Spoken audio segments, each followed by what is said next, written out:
মানুষের ভাগ্যে কখন কি আছে কেউই বলতে পারবে না।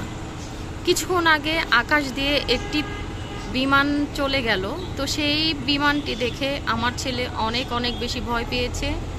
আমার 5 বছরের বাচ্চা, এখনও 5 বছর হয়নি, তারপরেও আমার বাচ্চাটা অনেক কিছুই বুঝতে শিখেছে। কিছুদিন আগে যে মাইলস্টোন স্কুলের বিমান দুর্ঘটনা ঘটলো, সেই ঘটনা কিন্তু আমরা মোটামুটি সবাই দেখছি। আমাদের বাসায়ও সব সময় আমি টিভি, মোবাইলে এই খবরগুলো দেখছি।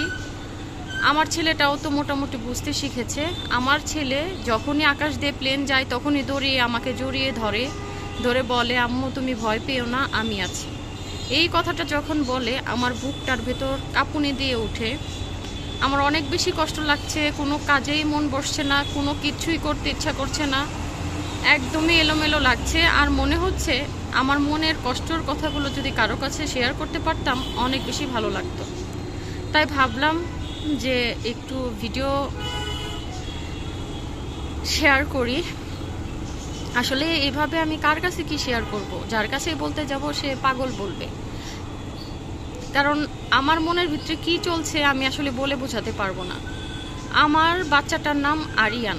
আমি যখন ভিডিওতে দেখছি আরিয়ানের আম্মু পাগলের মতো কান্নাকাটি করছে, আরিয়ান নামের যে ছেলেটি মারা গিয়েছে, ওনাদের ওই ভিডিওগুলো দেখলেই আমার যেন কেমন লাগছে।